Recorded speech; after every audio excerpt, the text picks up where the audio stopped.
বর্তমানে ভারত বাংলাদেশের সম্পর্ক ক্রমশই খারাপ হতে শুরু করেছে। বিশেষ করে ভারতীয় হিন্দুবাদী লোকজন আর কিছু ইন্ডিয়ান নিউজ চ্যানেলগুলো বাংলাদেশের নামে মিথ্যে আর বানোয়াট সংবাদ বানিয়ে এই সংবাদকে আরো বাড়িয়ে দিচ্ছে, যে কারণে ভারত কয়েকবার বাংলাদেশকে দখল করার হুমকি দিয়েছে। অন্যদিকে বাংলাদেশও বিপরীতে কঠিন জবাব দিয়েছে। ইতিমধ্যে বাংলাদেশ ভারতের সাথে সকল বাণিজ্যিক সম্পর্ক ছিন্ন করার চেষ্টা করছে। তাহলে কি সত্যি ভারত আর বাংলাদেশ কোনো যুদ্ধের দিকে এগিয়ে যাচ্ছে? ভারত বাংলাদেশ যুদ্ধে কারা জয়ী হবে? ভারত আর বাংলাদেশের মধ্যে কাদের সামরিক শক্তি বেশি? অথবা ভারত কি চাইলে বাংলাদেশের দখল নিতে পারবে নাকি নিজেদের শক্তি হারিয়ে ফেলবে? এরকম অনেক প্রশ্ন আমাদের মনে দানা বাঁধে। তো চলুন ওয়েট ফ্যাক্ট বাংলা চ্যানেলের আজকের পর্বে সেই সকল প্রশ্নের উত্তর খোঁজার চেষ্টা করি।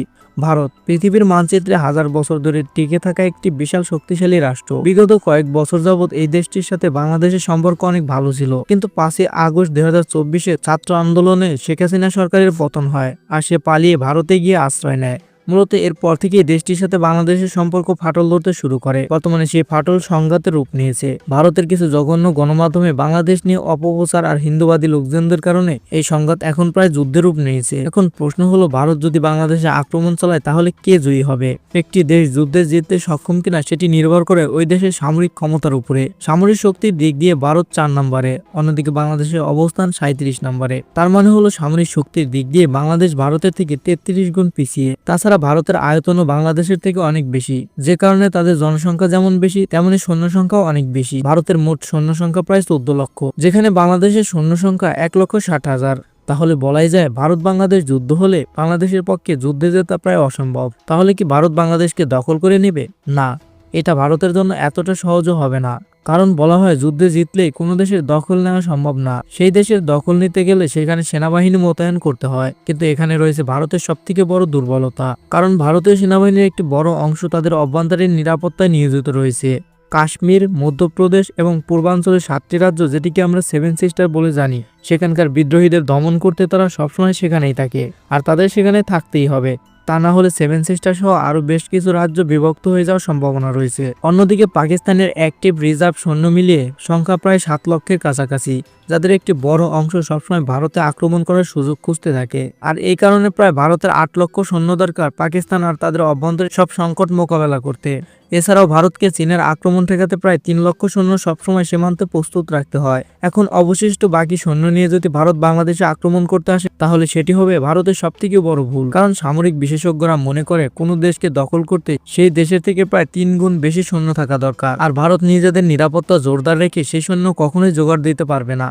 এবার আসা যাক আকাশপথে আক্রমণের বিষয়ে। কিন্তু সবথেকে মজার ব্যাপার হলো, আপনি যুদ্ধ বিমান দিয়ে শত্রুর দেশকে শুধু ধ্বংসই করতে পারবেন, কিন্তু দখলে নিতে গেলে আপনাকে সেখানে মোতায়েন করতে হবে পদাতি বাহিনী। আর তাই ভারত বাকি সৈন্য নিয়ে বাংলাদেশকে দখল করতে পারবে না, কারণ বাংলাদেশ সেনাবাহিনীর সংখ্যা খুব একটা কমও না। তাই বলাই যায় এই অবস্থায় যদি ভারত বাংলাদেশকে আক্রমণ করে তাহলে ভারত নিজেই বিপদে পড়ে যাওয়ার প্রবল সম্ভাবনা রয়েছে। কারণ চীন আর পাকিস্তান এই মোক্ষম সুযোগ কখনোই হাতছাড়া করবে না। তারা সবসময় ভারতের উপর আঘাত হানার জন্য প্রস্তুত হয়ে রয়েছে। তাই তারা যথাসাধ্য চেষ্টা করবে ভারতকে আক্রমণ করার। এছাড়াও তারা বাংলাদেশকে অস্ত্র দিয়ে সহযোগিতা করার প্রবল সম্ভাবনা রয়েছে, যা ভারতের জন্য কোনোভাবেই শুভ লক্ষণ হবে না। কিন্তু ভারতের শক্তি এখানেই শেষ না, কারণ তাদের রয়েছে বর্তমানে সবথেকে বিশাল এবং আধুনিক বিমান বাহিনী। তবে মজার ব্যাপার হলো তাদের সেখানেও দুর্বলতা রয়েছে, কারণ তাদের পর্যাপ্ত যুদ্ধবিমান থাকলেও তাদের লজিস্টিক সহযোগিতা করার ক্ষমতা এতটাও নেই। কারণ ভারতীয় বিমান বাহিনীর কাছে 10টি হেভিওয়েট পরিবহন বিমান এবং 30টি মিডিয়াম ক্যাটাগরির লজিস্টিক বিমান রয়েছে। কিন্তু ভারতের মতো বিশাল দেশে সৈন্য এবং রসদ মোতায়েন করতে এই সামান্য কিছু ট্রান্সপোর্ট বিমান কোনোভাবেই যথেষ্ট না। যেমন 2020 সালে চীনের সাথে সংঘাতের সময় ভারত তাদের ট্রান্সপোর্ট ফ্লাইটের অভাব বেশ ভালোভাবেই বুঝতে পেরেছিল। বেশ কয়েক সপ্তাহ সময় লেগেছিল ভারতের সৈন্য আর অস্ত্র মোতায়েন করতে। এ কারণে বাংলাদেশের বিরুদ্ধে ভারতের আক্রমণে এই লজিস্টিক বিমানগুলো কোনো ভালো সহযোগিতা করতে পারবে না। তবে ভারতীয় বিমান বাহিনীর কাছে সব মিলিয়ে প্রায় 500টি যুদ্ধ বিমান রয়েছে এবং এতে কোনো সন্দেহ নেই যে এত সংখ্যক বিমান দিয়ে তারা অল্প কিছু সময়ের মধ্যে বাংলাদেশকে ধূলিসাৎ করে দিতে পারবে। আর অন্যদিকে বাংলাদেশের কাছে কোনো ভালো যুদ্ধ বিমান নেই যা ভারতীয় ফাইটার জেটগুলোকে মোকাবেলা করতে পারবে। সেই সাথে নেই কোনো শক্তিশালী আকাশ প্রতিরক্ষা ব্যবস্থা। কিন্তু এখানেও ভারতের ঝামেলা রয়েছে, কারণ ভারতের বেশিরভাগ যুদ্ধ বিমান কাউন্টার স্ট্রাইক মিশন পরিচালনা করতে সক্ষম নয়। ভারতের কাছে আছে 270টি SU-30, এছাড়াও MiG-21 এবং জাগুয়ার মতো ফাইটার জেট। কিন্তু মজার ব্যাপার হলো এগুলো বর্তমান আধুনিক যুগে কিন্তু বেশ পুরনো মডেল। এছাড়াও ভারতের কাছে রয়েছে মিরাজ 200 এবং দাসাল রাফায়েল বিমান। কিন্তু সেগুলো দিয়ে ভারত বাংলাদেশের উপর আঘাত হানতে পারবে না, কারণ সেগুলো সবসময় প্রস্তুত রাখা হয় চীন এবং পাকিস্তানের জন্য, আর এই বিমানগুলো ভারতের কাছে পর্যাপ্ত পরিমাণেও নেই।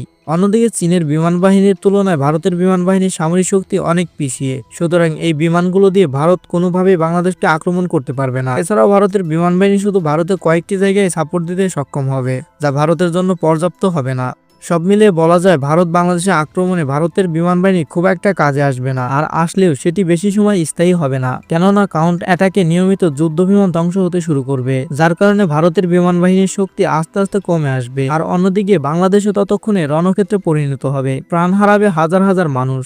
তার মানে এই না যে বাংলাদেশের সামরিক শক্তি একেবারেই কম, এখানে বাংলাদেশও মিলিটারি শক্তির দিক দিয়ে যথেষ্ট শক্তিশালী একটি দেশ। এছাড়াও বাংলাদেশ সামরিক বাহিনী নতুন নতুন অস্ত্রশস্ত্র কেনায় মনোযোগী হচ্ছে।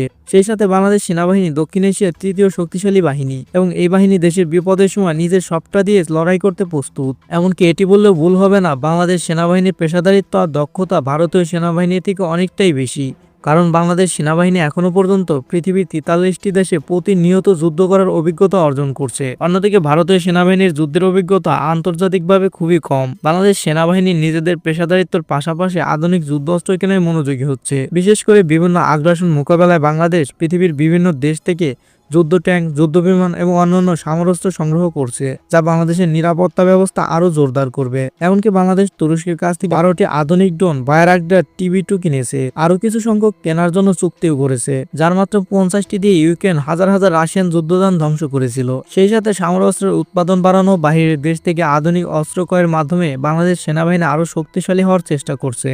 2030 সালের মধ্যে সেই সকল অস্ত্র বাংলাদেশ সেনাবাহিনী হাতে পাবে, যা বাংলাদেশকে নিয়ে যাবে এক অন্য মাত্রায়। এছাড়াও বাংলাদেশ সেনাবাহিনীর কৌশলগত শক্তি বৃদ্ধি করার জন্য সবথেকে গুরুত্বপূর্ণ পদক্ষেপগুলোর মধ্যে একটি হলো MPBS ট্যাঙ্ক। সাম্প্রতিক বাংলাদেশ চীনের কাছ থেকে 54টি অত্যাধুনিক উভচর ট্যাঙ্ক কিনেছে, যেটি মাটি এবং পানিতে সমানভাবে চলতে সক্ষম। এই ট্যাঙ্কগুলো এমনভাবে তৈরি যা তীব্র স্রোতেও অনায়াসে চলতে পারে। এগুলো বিশেষ ধরনের হামলা চালাতে অত্যন্ত কার্যকারী, যা বাংলাদেশের প্রতিরক্ষা শক্তি আরো মজবুত করবে। আর তাছাড়াও চীন ভারতের কাছে এই ট্যাঙ্কগুলো বিক্রিও করবে না। কিন্তু সবশেষে আমাদের মনে রাখতে হবে, যুদ্ধ কখনো শান্তি বয়ে আনে না। কারণ ভারত যদি বাংলাদেশের উপরে আক্রমণ করে তাহলে বাংলাদেশকে দখল করতে পারবে না ঠিকই, কিন্তু বাংলাদেশের জনসম্পদ অনেক বেশি ক্ষতিগ্রস্ত হবে, মারা পড়বে হাজার হাজার মানুষ, সাথে অর্থনৈতিক সংকট তো রয়েছেই। তবে এখানে ভারতও কম ক্ষতিগ্রস্ত হবে না। চীন আর পাকিস্তান ভারতের উপর একসাথে আক্রমণ করলে ভারত পৃথিবীর মানচিত্র থেকে চিরতরে মুছে যাবে, এটা তাদের জন্য হবে এক ভয়ঙ্কর অবস্থা। আর হ্যাঁ, মনে রাখবেন বাংলাদেশের প্রতিটা মানুষ এক একজন সৈনিক, যার প্রমাণ বাংলাদেশের মানুষ 1971-এ দিয়েছে। ইনশাআল্লাহ যদি প্রয়োজন হয় সামনে আবারও দিবে।